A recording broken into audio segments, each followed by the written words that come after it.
Hey, so today I'm going to go through all these units from the P-Clan collection set. I'm going to basically rank them, just like I did the other day with my reaction from the perspective as an Oracle Think Tank player, but this time I'm going through the perspective as a Regalia player, not Genesis, because Genesis has been off the map for recent months anyway. So it makes sense to base it on Regalia because that's that's the deck that most people play anyway in Premium. So we'll do that. It's basically going to be ranking G units based on how terrifying I feel they are going to be in their decks against Genesis or Regalia. So to start with, let's go with Angel Feathers. I'm putting them straight at the bottom because it's really Hamiel that's scary, and we've got a G-Guard that takes away crits. We have Veratrum just in case they attack with another unit, including their Vanguard first, so this goes at the bottom. Oracle Think Tank Stride also at the bottom because it's not that likely that it's going to kill you anyway on the first stride, and we are kind of well equipped to deal with the later game as well with Veratrum, so we should be fine against that. Then we have the Genesis Stride. We have recurring PGs, so it should be fine. And there is a bit of a downside to striding this as well at times because you miss out on other things. So I think that should be safe with that one. Then there's the Royal Paladin Stride at the bottom because the Royal Paladin Stride, it does call loads of cards and does do extra attacks, gets you Force Marker, but the thing is I've seen what peak Royal Paladin is Dual Knight Salome with Crystal Loss at GB3. That's generally what kills me, so I'm leaving it at the bottom because it doesn't really change enough to actually make them more scary. It just gives them a way of playing the game, although they already have ways of playing the game in Dual Knights, so maybe this helps more of the other Royal Paladin decks, but with Dual Knights I don't really care that much about it. Then the Gold Paladin Stride I put at the bottom because honestly if they're using a Stride I'm going to be very happy because they're discarding the hand. They're only going to have one drive to restand. They're just doing it for one chunky attack. Obviously, if they get the crits in the first triple drive, it can be scarier. That is probably the full extent of how scary it gets. But otherwise, Gold Paladin just stops being Gold Paladins because they're not grinding the game anymore. They're not trying to play into like a devastating turn 4. So it goes at the bottom. Then we have next the Shadow Paladin Stride. So Shadow Paladin Stride, I'm probably going to put it maybe at the bottom as well. It is kind of good, but I think the thing is that usually in a normal game I think you'll be well prepared for this anyway. You'll have some sufficient defense to deal with it. Obviously we have the G-Guards now that take away crits. Morphes is the scarier one in my opinion, so I'm putting this one at the bottom.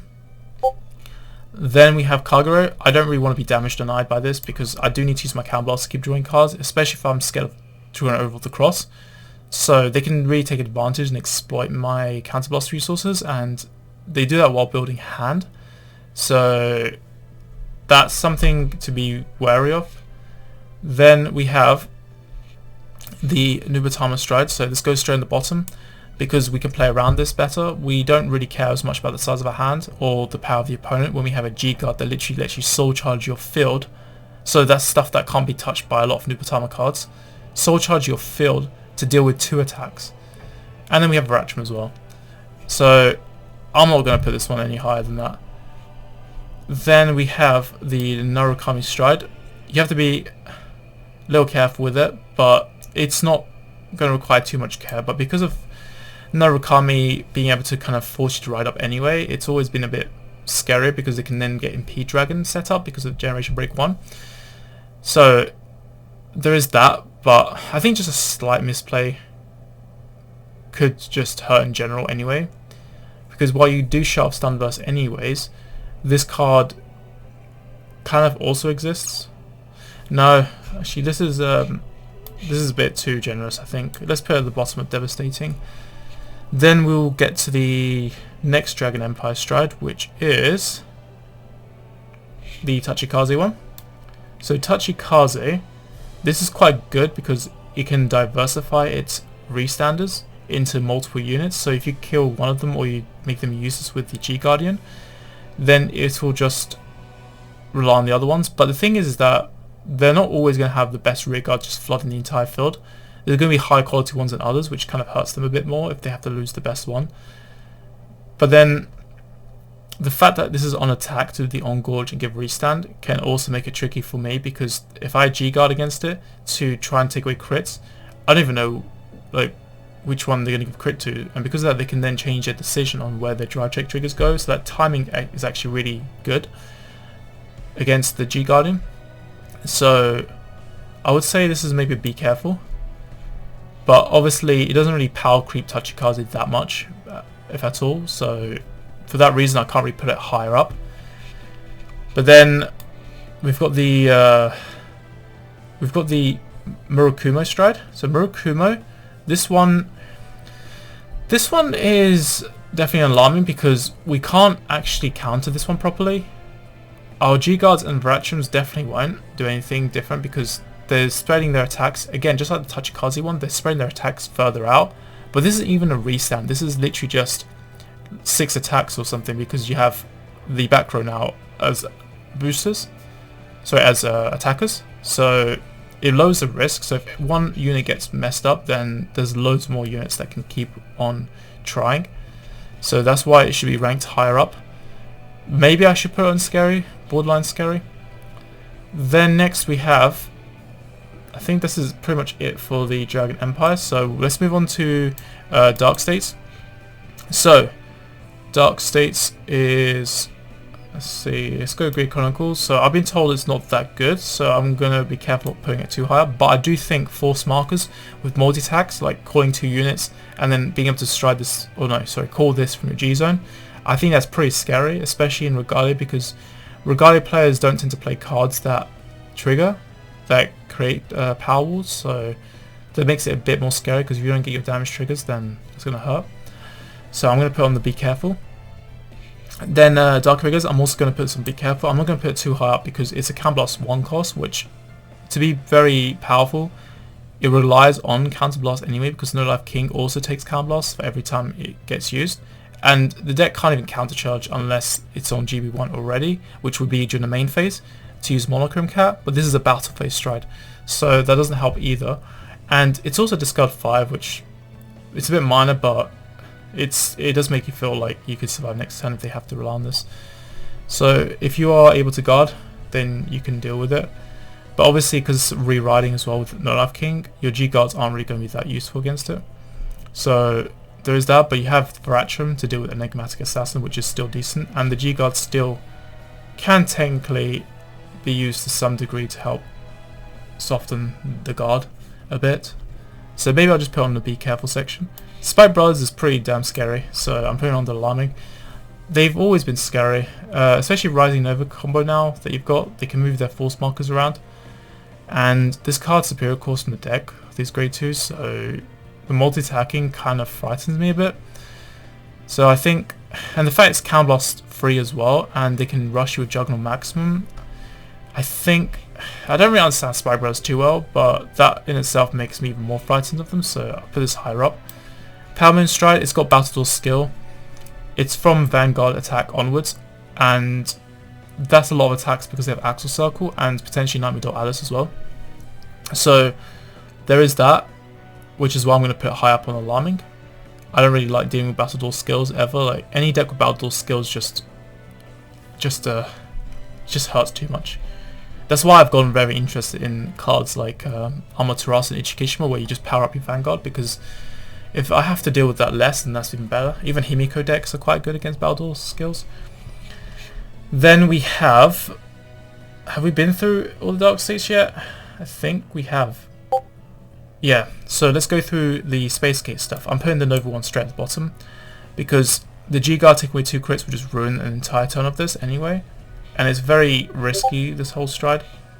Then I will put D-Police. So this was originally all the way up here on Scary, but because we have a G-Guard that takes away 2 crits, that ruins it, because this card, it stops the effect of Sentinels that say, or cards that say this cannot be hit by until battle because of Linker.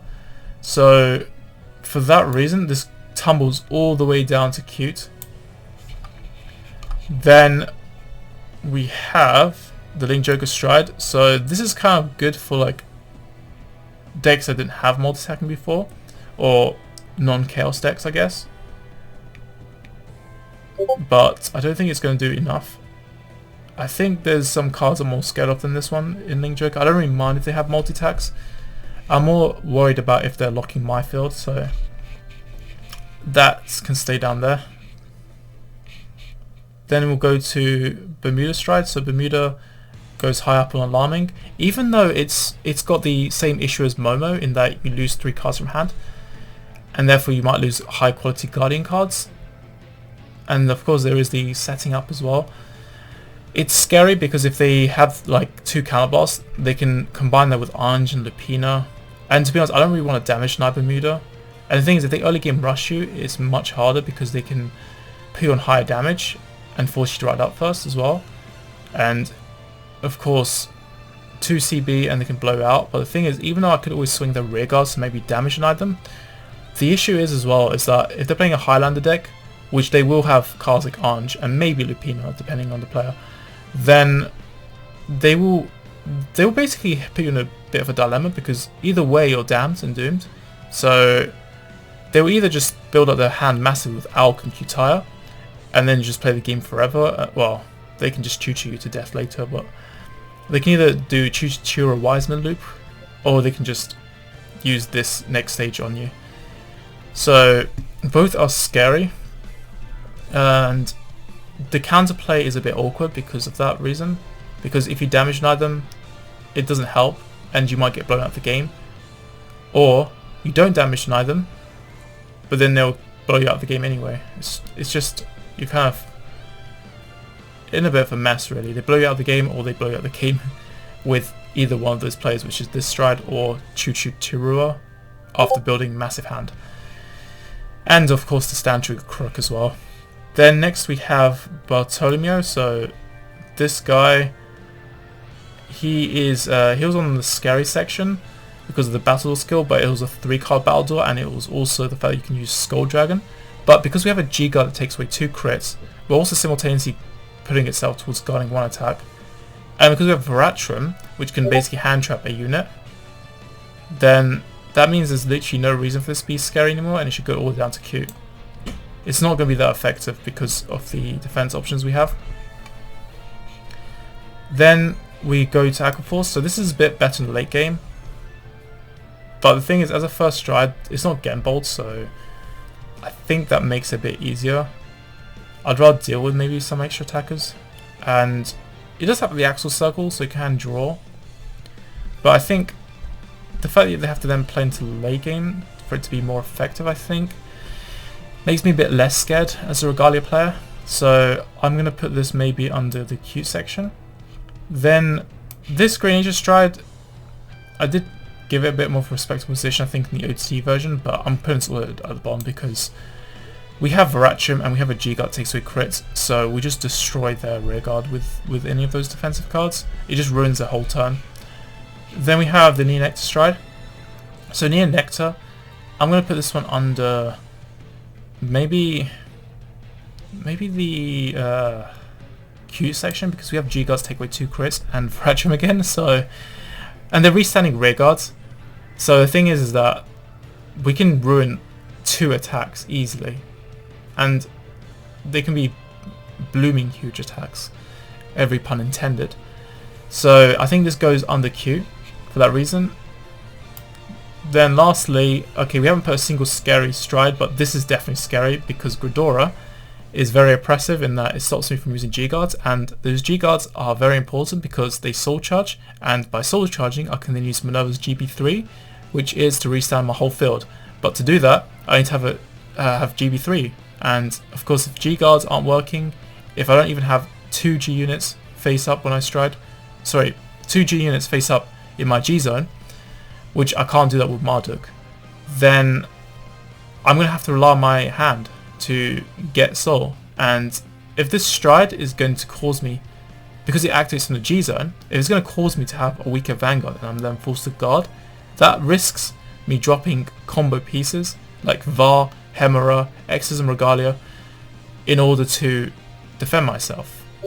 And then it just ends up with me basically lacking the soul to restand my units. So for that I put it on the scary. It almost makes me have to reconsider how I might build Genesis in the future. So that's pretty much it for my Genesis versus P-Clan collection frightening or fear list or whatever we'll call it. And I want to hear what you guys think. What do you find the most scariest or the least scariest? If you're a Genesis player or maybe someone that plays other clans, just share down below. like how each of these clans you think are likely to make things harder for you or easier. Well, not easier, but like maybe doesn't make as much difference. So until then, I will see you guys around. Goodbye.